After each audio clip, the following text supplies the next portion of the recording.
जय महाकाल, जय महाकाली। माँ कालिका पुराण अध्याय प्रदक्षिणा और प्रणाम निर्णय। श्री भगवान ने कहा कि दक्षिण हाथ को प्रसारित करके फिर स्वयं नग्न सिर वाला हो और दाहिने पार्श्व को दर्शित करता हुआ एक बार अथवा 3 बार वेष्टित करें।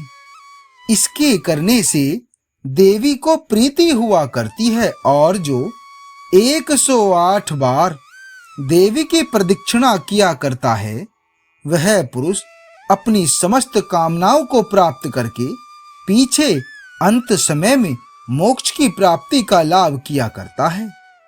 जो मन से भी भक्ति की भावना से देवी के लिए प्रदक्षिणा अर्थात परिक्रमा दिया करता है वह इस प्रदक्षिणा के ही पुण्य प्रभाव से ही यमराज ग्रह में अर्थात समयपुरी में जाकर नरकों को कभी नहीं देखा करता है। नमस्कार भी काया से होने वाला वाणी के द्वारा समुत्पन्न हुआ और मन से किया हुआ 3 प्रकार का हुआ करता है, जो उसके ज्ञान रखने वालों के द्वारा उत्तम, मध्यम और अधम 3 प्रकार का सुना गया है। इस नमस्कार करने का भी उक्त तीनों श्रेणियों में करने का क्रम है। जो अपने दोनों हाथों को और पैरों को फैलाकर भूमि में एक दंड की भांति गिरकर अपने घुटनों से भूमि में जाकर सिर से फिर भूमि गमन करके अर्थात सिर से भूमि का स्पर्श करके नमस्कार अपने 8 अंगों के सहित किया जाता है वही उत्तम नमस्कार होता है, जो काया के ही द्वारा किया जाया करता है। इसी को कायिक कहा गया है।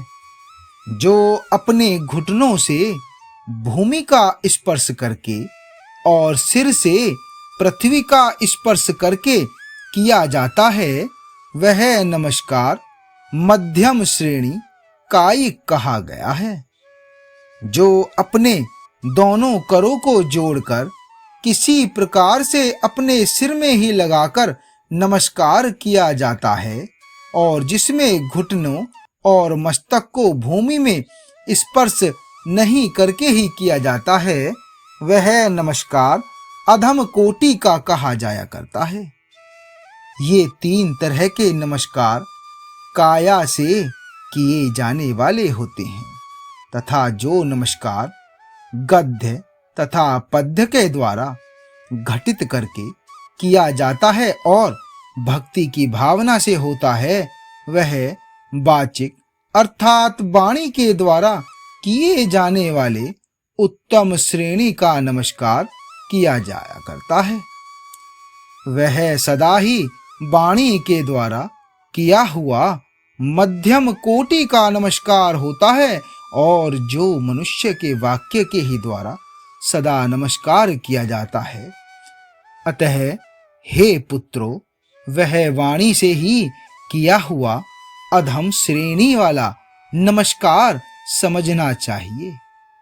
मन के द्वारा भी किया हुआ नमस्कार उत्तम, मध्यम और अधम ये 3 प्रकार का कहा गया है।